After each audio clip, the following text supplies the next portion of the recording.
Hi friends, ఇప్పుడు నేను మీకు వినిపించబోయే కథ పేరు రివెంజ్. రచయిత కొచ్చెర్లకోట ఎస్వి నరసింహారావు గారు. ఇక కథలోకి వెళ్తే, మనసులోనే బిగ్గరగా అనుకున్నాను. ఎన్నాళ్ళ నుంచో నేను ఎదురు చూస్తున్న రివెంజ్ తీర్చుకునే అవకాశం వచ్చినందుకు చాలా ఆనందంగా ఉన్నాను.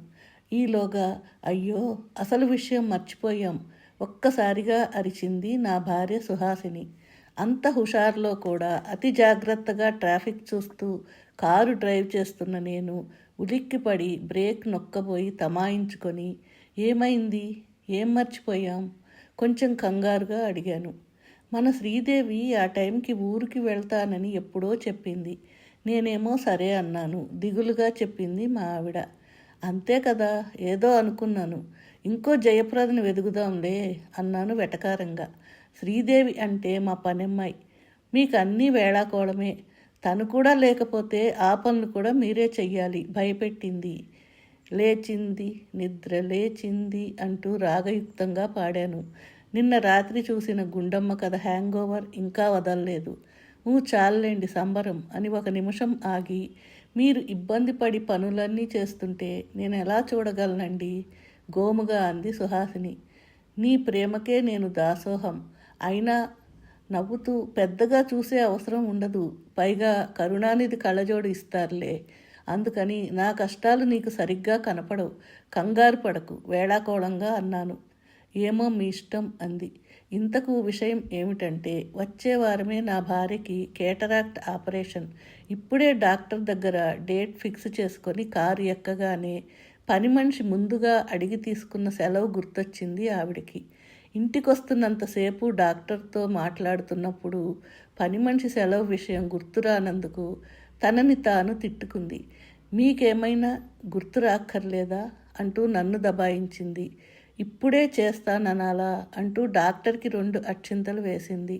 అవసరానికి ఎవరు ఆదుకోరంటూ గుర్గావ్లో ఉన్న కొడుకుని కోడల్ని, ఎక్కడో యుఎస్లో ఉన్న కూతుర్ని అల్లుడిని కూడా సాధించింది. చివరికి వాళ్ళ బామ్మ చెప్పేదట ఓ సామెత, అంతా మనవాళ్లే కానీ అన్నానికి రమ్మనే వాళ్లే లేరుట, అలా ఉంది మన పరిస్థితి అంటూ గునిసింది.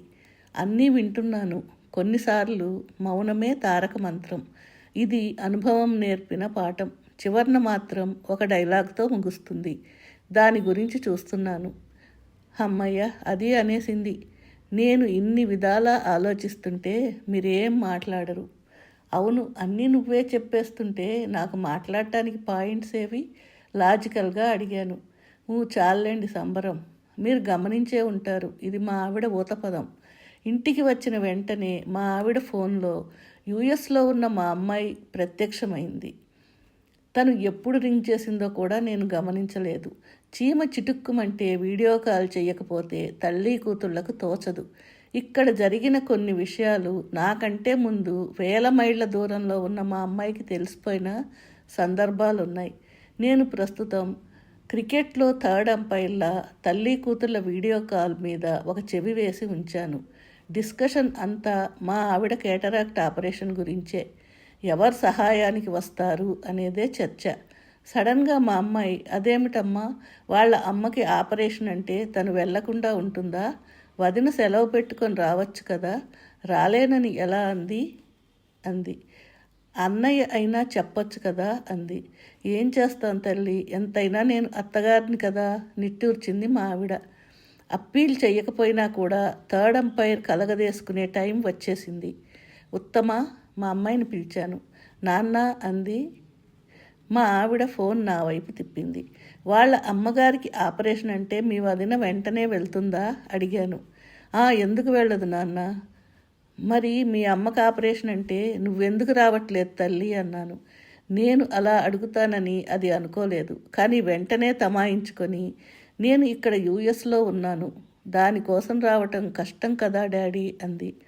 అల్లుడు కూడా వింటున్నాడని తెలుసు, అయినా నేను ఊరుకోదలుచుకోలేదు. అవును, లాస్ట్ ఇయర్ మీరు ఇండియా ఎందుకు వచ్చారు అడిగాను. ఒక్కసారి దాని ముఖం మాడిపోయింది. మా మనవరాలు కేరళ చూడాలని సరదా పడ్డారని పనిగట్టుకొని వచ్చి వెళ్ళారు. వెంటనే మా ఆవిడ రంగంలోకి దూకింది. చాలండి, ఇంత చిన్నదానికి దాన్ని రమ్మంటారా కసురుకుంది.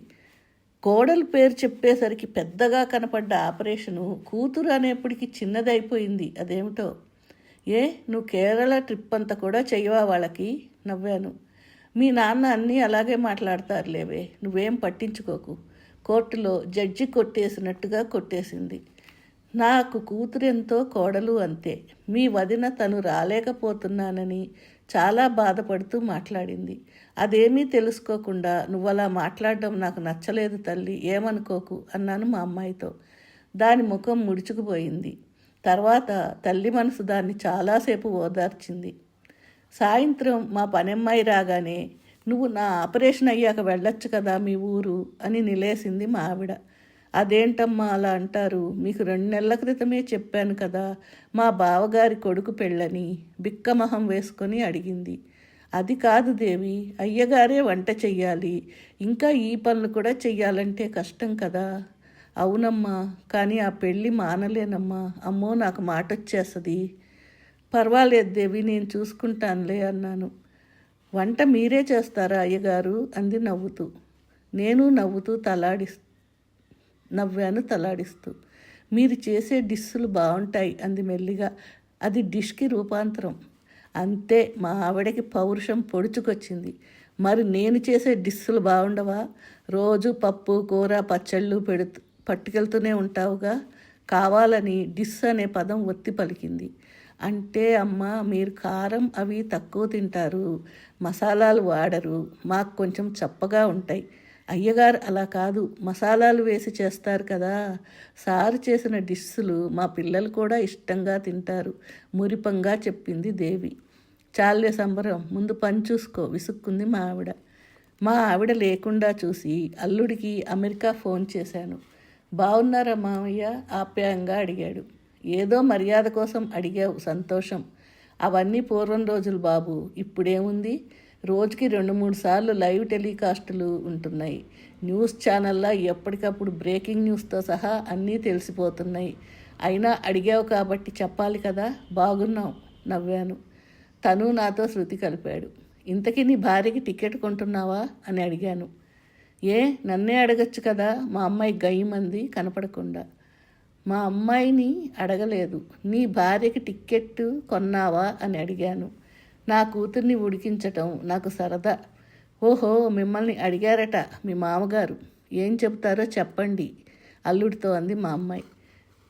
మా ఇద్దరికీ ఇది మామూలే. మధ్యలో అల్లుడిని ఇబ్బంది పెట్టడం ఎందుకు, కానీ నువ్వు ఇప్పుడు రానక్కర్లేదు అని చెప్పటానికే ఫోన్ చేశాను. రావట్లేదని దెప్పి పొడిచేది నువ్వే, మళ్ళీ ఇప్పుడు వద్దనేది నువ్వేనా కోపంగా అడిగింది. అది కాదే బంగారం, నువ్వు కమల గురించి అలా అంటున్నావని నీకు తెలియజేయాలని అన్నాను, కానీ కన్న కూతుర్ని అలా అనేస్తానా రోషంగా అడిగింది. నువ్వు కన్న కూతురివి అయితే కమల నాకు దేవుడిచ్చిన కోడలైనా తనని కూతురే అనుకుంటాను. ఎందుకు? మీ గురించి మీ ఆడబడుచు మీ అత్తగారితో ఇలా మాట్లాడిందనుకో, నువ్వు బాధపడవా చెప్పు. మా ఆడబడుచు మంచిది, అలా ఏం మాట్లాడదు అంది అనాలోచితంగా మా అమ్మాయి. అంటే నువ్వు అంటూ ఆగాను. మా అల్లుడు కూడా ముసిముసిగా నవ్వుతున్నాడు. అప్పటికి అర్థమైంది ఉత్తమకి. నాన్న ఒక్క అరుపు అరిచింది. నన్ను కన్ఫ్యూజ్ చేసి ఏదేదో మాట్లాడించేస్తున్నావు. అది సంగతి. తను తేడాగా మాట్లాడినా తప్పు నాదే. సరే, ఆ విషయం వదిలేయి. కానీ రాక మీ అమ్మ మీద రివెంజ్ తీర్చుకునే అవకాశం వచ్చిందే, నువ్వు వచ్చి ఆ అవకాశాన్ని చెడగొట్టకే బాబు అన్నాను బతిమలాడుతూ. కోపమంతా ఒక్కసారి ఆశ్చర్యంగా మారిపోయింది. రివెంజా అమ్మ మీద? అప్పటి వరకు ల్యాప్టాప్లో ఏదో పని చేసుకుంటున్న మా అల్లుడు కూడా అర్థం కాక కుతూహలంగా చూస్తున్నాడు. అవును కసిగా అన్నాను. ఏం చేద్దామని అమ్మని? మా అమ్మాయి గొంతులో కొంత భయం ధ్వనించింది. నేను పకపకా నవ్వాను. మీ అమ్మని ఏం చేయగలనే నేను, బట్ ఇది ఒక స్వీట్ రివెంజ్. అబ్బా, అర్థమయ్యేటి చెప్పు నాన్న విసుక్కుంది. మీరిద్దరూ వినండి, అమ్మకు మాత్రం చెప్పొద్దు. మా పెళ్ళై 38 ఏళ్ళయింది. ఆ రోజు నుంచి ఇప్పటి వరకు దరిదాపుగా ప్రతిరోజు మొత్తం తను ఒక్కతే విసుక్కోకుండా ఇంటి పనంతా చేస్తూనే ఉంది. ఎప్పుడైనా అమ్మ ఊళ్ళో లేకపోతే, అప్పట్లో నాకు ఆఫీస్ కూడా ఉండేదేమో, చాలా ఇబ్బంది అయిపోయేది. అప్పుడు అనుకునేవాడిని, బాబోయ్ ఇంత పని తను ఎలా చేస్తుందిరా దేవుడా అని. మధ్యలో మీరు పుట్టుకొచ్చారు.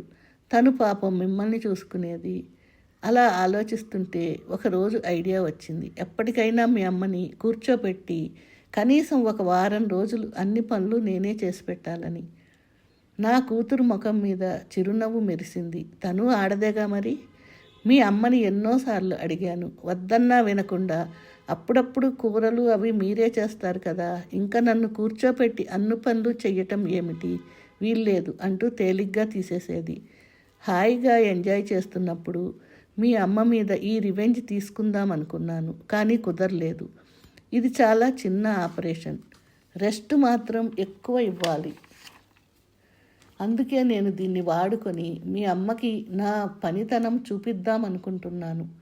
అయితే రావద్దంటావు. ఇందాక కోపం మర్చిపోయింది. మళ్ళీ దల్లి గిల్లాలి. పని కట్టుకొని వచ్చి వర్క్ ఫ్రమ్ హోమ్ అని నువ్వు కూర్చుంటే నీకు కూడా సేవ చెయ్యాలి కదే అన్నాను. ఈసారి ఉడుక్కోలేదు ఉత్తమ. నేను రావట్లేదు కానీ నువ్వే చేసుకో మీ ఆవిడకి సేవ అంటూ పర్మిషన్ ఇచ్చేసింది. థ్యాంక్ యూ అన్నాను. అసలు మీలా ఎవ్వరూ ఆలోచించరేమో మామయ్య అన్నాడు అల్లుడు. ఇవన్నీ ఫ్యూచర్ కోసం మెమరీలో దాచుకోండి అంది నవ్వి మా అమ్మాయి. ముగ్గురం నవ్వుకున్నాం. ఆపరేషన్ అయిన రోజు రాత్రి డాక్టర్ సలహా ప్రకారం ఇడ్లీ చేసి పెట్టాను. మర్నాడు పొద్దున్నే నానబెట్టిన డ్రై ఫ్రూట్స్, అరటిపండు, తేనె మిక్సీలో వేసి ఆ పేస్ట్ బ్రెడ్ సైజుకి పట్టించి వేడి పాలు పోసి ఇచ్చాను. తనకి చాలా నచ్చింది. మధ్యాహ్నం భోజనంలోకి టమాటా పప్పు, వంకాయ కారం పెట్టిన కూర చేశాను.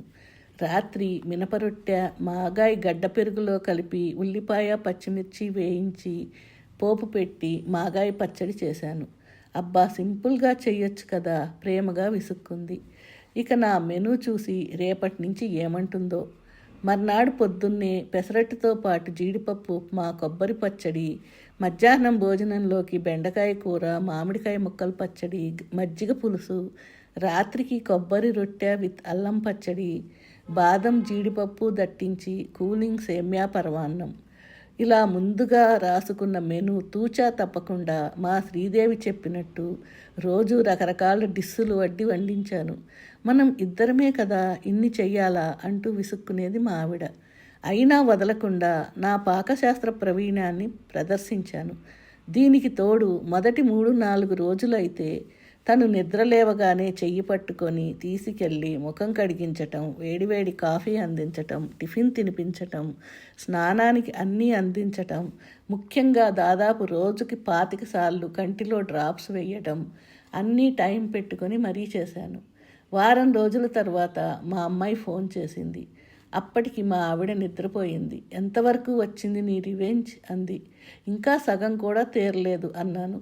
నీకేమో కానీ పాపం అమ్మ మాత్రం గొడవ చేసేస్తుంది నాన్న. పనమ్మాయి కూడా లేదుట కదా, అన్నీ నీ చేతే చేయించుకుంటున్నానని చాలా బాధపడిపోతుంది.